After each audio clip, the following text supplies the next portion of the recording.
Welcome back, everyone, to another Jeep Dive. Today, we're going to be looking at narratives. Oh, cool. Yeah.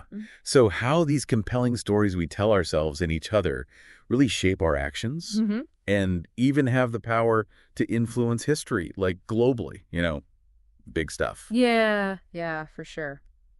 So we're exploring these ideas through James Gleick's book, The Chaos Machine. Have you heard of this one? Yeah, heard of that one. It delves into complex systems. Right. And how seemingly small events can have massive, unpredictable consequences. I like it. Yeah. And to pick things off, we're going to dive into a story that honestly sounds like something out of a movie. Okay. It's about a single cow, a red heifer, that almost sparked a global religious conflict. Wow, that's a big story for a small cow. I know, right? It's pretty fascinating, though, how something seemingly so insignificant, like just one cow, can become incredibly significant when it's imbued with all this symbolic meaning. Yeah. Especially when it comes to people's really deeply held beliefs. Okay, so let's unpack this red heifer story a little bit more. Yeah, let's do it. So there's this ancient Jewish tradition surrounding a very specific type of cow, a red heifer, that plays a crucial role in rebuilding the Third Temple in Jerusalem. Right, and this isn't just like some kind of obscure theological detail. Right. I mean, for many people, the rebuilding of the Third Temple represents like a pivotal moment in history. Yeah. It's often linked to all these prophecies about the end of days and the coming of the Messiah. Huge stuff. Yeah, big stuff. So you can imagine the world's reaction when, in 1996, a red heifer named Melody was born in Israel. What? Yeah. The Melody? Melody the red heifer. Okay. And so the biblical requirements for a red heifer are incredibly specific. Oh, really? It has to be completely red. Wow. Without a single white or black hair. Oh, my gosh. Even the slightest blemish disqualifies it. So they're looking at this cow like with a fine-tooth comb? Well, yeah. I mean, rabbis were practically holding their breath, scrutinizing every inch of Melody to determine if she fit the bill. To see if she made the cut? Totally. And initially, it seemed like she did. Oh, wow. And this is where I think Gleick's ideas about chaos theory come into play. Okay, how so? Like, the birth of this one cow, this seemingly random event, had the potential to set off a chain of reactions with global consequences. Oh, wow. I mean, it's wild to think how much hope and anticipation was riding on this one animal. That's a lot of pressure for one cow. It really is. And then just when everyone thought Melody was the chosen one, they discovered a tiny white spot on her tail. Oh, no. Can you imagine? Oh, man, so close. I know, so she was disqualified.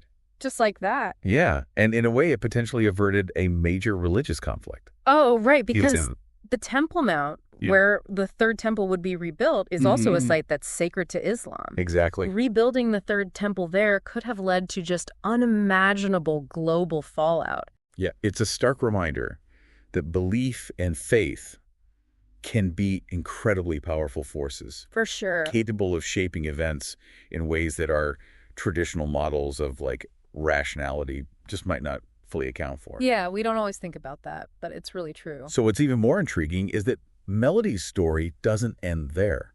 Oh, really? What happened? Her near miss actually fueled a global effort to breed red heifers. Oh, wow. So they're still trying. Yeah, there are organizations specifically dedicated to producing a heifer that meets those biblical requirements. Like a red heifer breeding program? Pretty much. It's like a whole thing. Wow. And then to add another layer of complexity, some scholars believe that the whole red heifer thing might have been a mistranslation all along. What? Yeah, they suggest that the original text could have referred to like a yellow or brown cow. Are you kidding? Can you imagine the irony if this entire saga was based on just a linguistic misunderstanding? Oh my gosh, that's wild.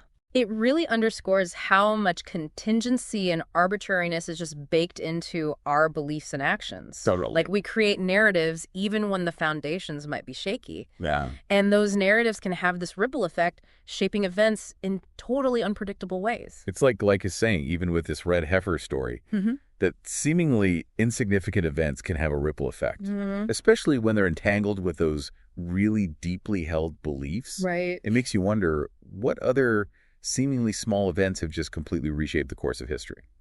It's a good question. It challenges us to look beyond the obvious, to consider the interconnectedness of everything, and to recognize that sometimes the most powerful forces are the ones that defy easy explanation. I like that. So if a single cow can potentially trigger a global crisis. Yeah. How do we even begin to understand the complexities of human behavior on a larger scale? Right. I mean, this brings us to another way that we try to make sense of the world, rational choice theory. Oh, yeah, the classic. So that theory suggests that humans are inherently rational beings, always striving to maximize their own benefit.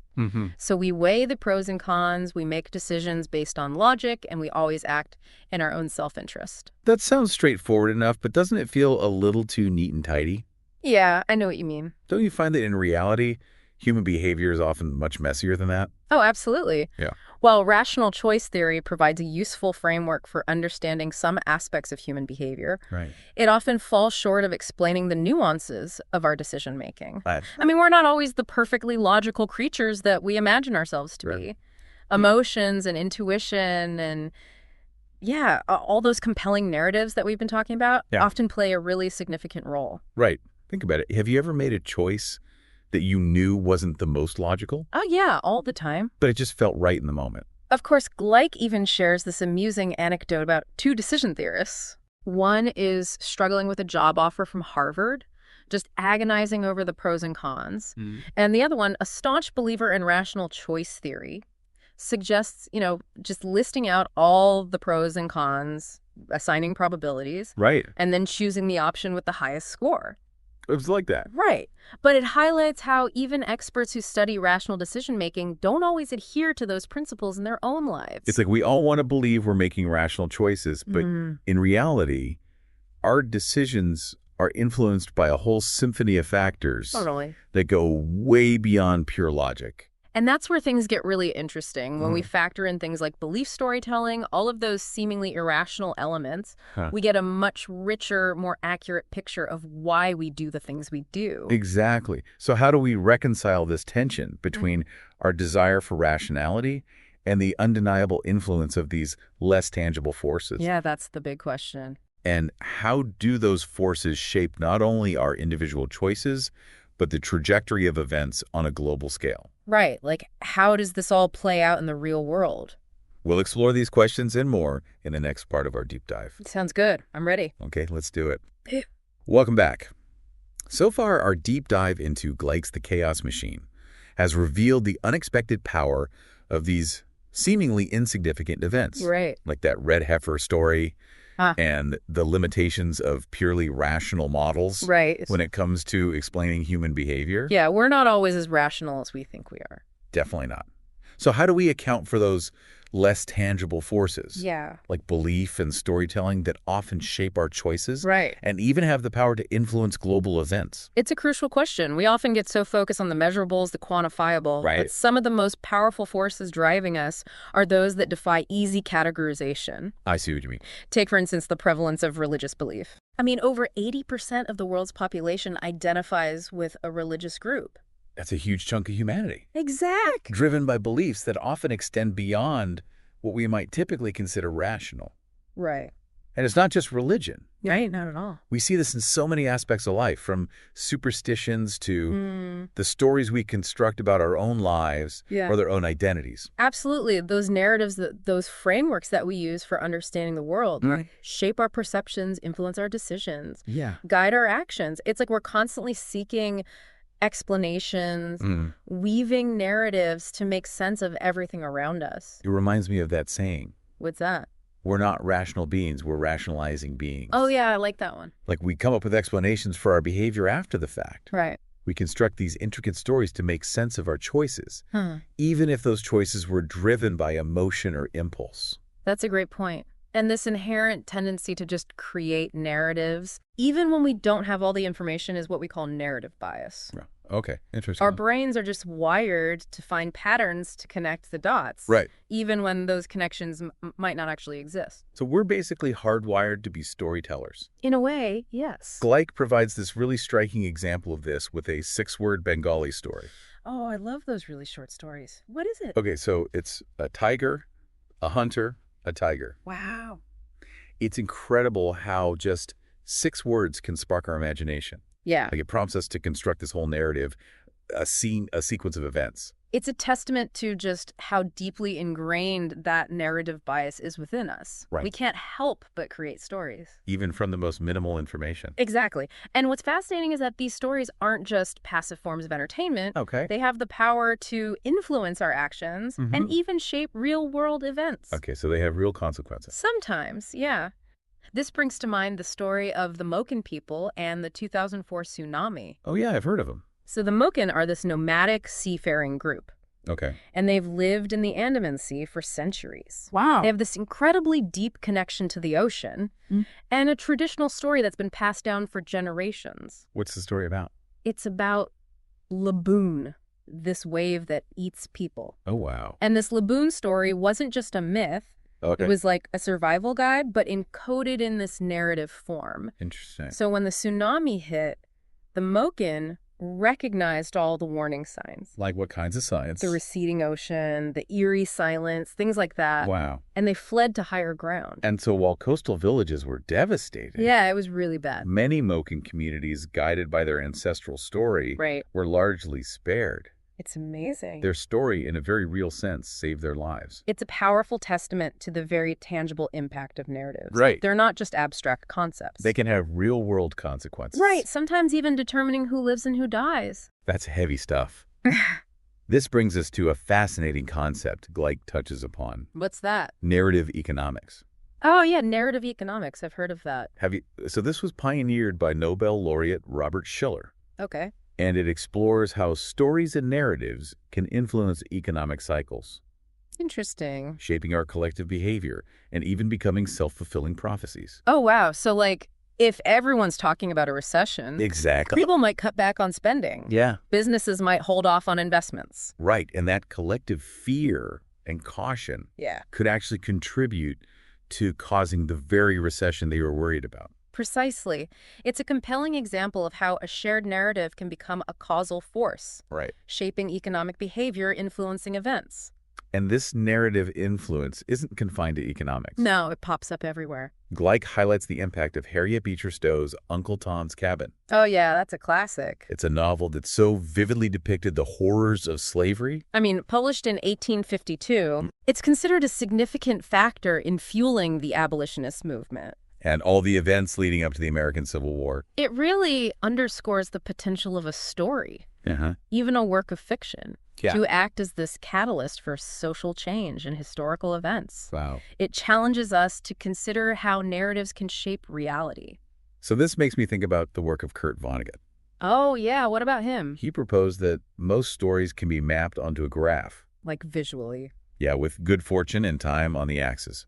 Interesting. And he identified these common shapes like man in a hole. Okay. Where a character faces adversity and overcomes it. Right. The classic hero's journey. Or from bad to worse. Yeah. Where things will spiral downward. Yeah. I see where he's going with this. So Vonnegut's observations suggest a sort of inherent structure to how we perceive narratives. Yeah, like a framework. That we often impose on real-life events, even when those events don't neatly fit into those predefined patterns. Right. We're always trying to fit things into a story. You see this in how we respond to movies or TV shows. Yeah. Like we get invested in the characters. We root for the heroes. We crave a sense of narrative justice. Exactly. We have these expectations about how stories should unfold. Right. And when reality deviates from those expectations, we can feel this real sense of dissonance. Like it throws us off. It does. It speaks to this deep-seated desire we all have for order, for meaning. Yeah. Even in the face of all the chaos and complexity. And this brings us to the realm of conspiracy theories. Oh, yeah. Which often exploit this inherent need for narrative coherence. Right, because conspiracy theories provide a sense of order, a villain, a hidden agenda. Right. A narrative that seemingly explains the inexplicable. They make the random feel purposeful. Exactly. They tap into our narrative bias, right, making them incredibly seductive and difficult to debunk. Even when evidence contradicts the story. Exactly. It's like arguing with someone who's deeply invested in a particular movie plot. I like that analogy. They've already filled in all the gaps, connected all the dots. Yeah. Created a narrative that feels complete and satisfying. Even if it's based on faulty logic or flimsy evidence. Exactly. It's a crucial point to remember. We're all susceptible to the allure of a compelling narrative. Right. We filter information through our unique experiences and beliefs, shaping our understanding of the world through this lens of our personal narratives. It's like we each have our own custom-made set of narrative lenses. Yeah, that's a good way to put it. And when you multiply that by billions of people, right, each with their own unique set of stories, you get a world that's inherently complex, unpredictable, and constantly in flux. Which leads us to the question, how do we navigate this landscape of competing narratives? Right. How do we discern fact from fiction, truth from fabrication? Yeah. When we're constantly bombarded with information and all these conflicting stories. We'll delve into that in the final part of our deep dive. Welcome back to a deep dive into the world of narratives. So we've explored how those seemingly insignificant events can have ripple effects. Right, like the butterfly effect. Exactly. And we've talked about the limitations of pure rationality. How we're not always the logical creatures we think we are. Definitely not. And how deeply ingrained our need for storytelling really is. Right, we're constantly creating and consuming stories. But how do we as individuals navigate this complex world of competing narratives? It's a great question. Especially in this age of just information overload. Yeah, it can feel overwhelming sometimes. It really can. So where do we even begin? I think it starts with self-awareness. Okay. Recognizing your own biases. You know, those inherent filters that we all have that we view the world through. Right, we all have our blind spots. Exactly. Understanding how your personal experiences and beliefs shape your perceptions. I think that's the first step. So it's about acknowledging those lenses that we're all wearing. Yeah, and not pretending that we're not. But how do we move beyond just acknowledging those biases? Right. How do we avoid getting trapped in those echo chambers, surrounded only by information that confirms our existing beliefs? It takes a willingness to question your assumptions. Okay. And to actively seek out diverse perspectives. So like engaging in those sometimes uncomfortable conversations with people who hold different views. Exactly. Reading books that challenge your worldview. Yeah. Exposing yourself to ideas that might initially make you feel uneasy. They can be really challenging. I know. It's definitely not always easy. It's easier to stick with what's familiar. Right. It's comfortable. Yeah, what confirms those existing beliefs. But real growth, real understanding, I think, comes from those moments of discomfort, from grappling with ideas that challenge our preconceived notions. So it's like leaning into the discomfort. In a way, yes. And that's where the true power of storytelling comes in. Okay, how so? Not just as a source of entertainment or even information, but as a tool for empathy and connection. I like that. When you engage with stories that challenge your perspective. Yeah, that introduce you to new ways of thinking and being. You open yourself up to a much deeper understanding of the human experience. I like those stories become bridges.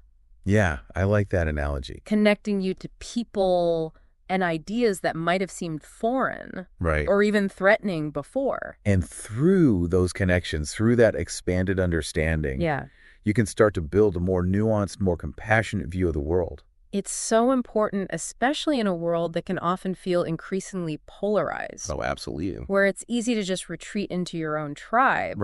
And demonize those who hold different beliefs. Yeah. Stories have this power to break down those barriers, to remind us of our shared humanity. So powerful.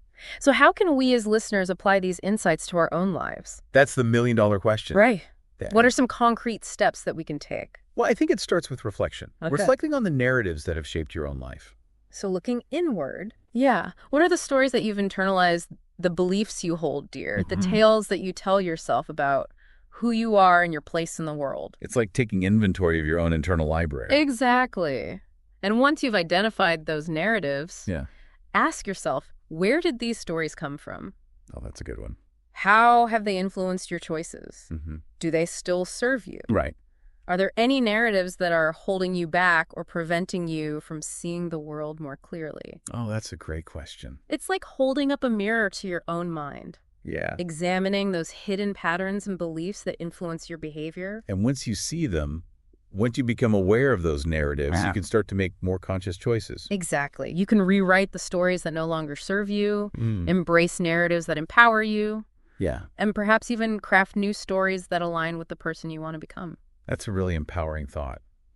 It sounds like an ongoing process, though. Oh, it is definitely. It's not a one-time thing. This exploration of self and story. But it sounds like a journey worth taking. It is. It requires curiosity, humility, and a willingness to step outside of your comfort zone. But it's through those moments of self-reflection and encounters with new perspectives that you truly begin to understand the power of narratives and their potential to shape not just your own life, but the world around you. Exactly. So as we wrap up this deep dive into Gleick's The Chaos Machine, I encourage you to reflect on the narratives that have shaped your own journey. Take some time to think about it. What stories have influenced your beliefs, your choices, your worldview? It's a powerful exercise. What new stories might you want to embrace? What new chapters do you want to write? And with that, we'll leave you to ponder the stories that shape your world. Happy pondering, everyone. Until next time, happy